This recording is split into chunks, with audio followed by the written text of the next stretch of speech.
Hi, I'm Mike from 1A Auto. We've been selling auto parts for over 30 years.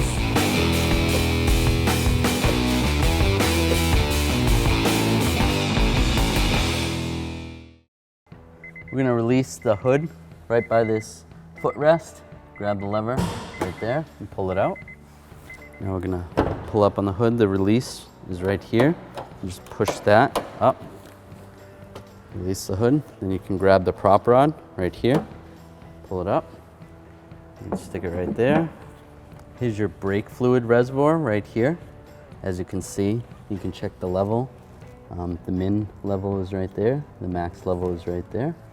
If you were to need to add any, you're going to want to take a rag and wipe off the cap. You don't want any dust in there. And then you can grab the cap, turn it to the left.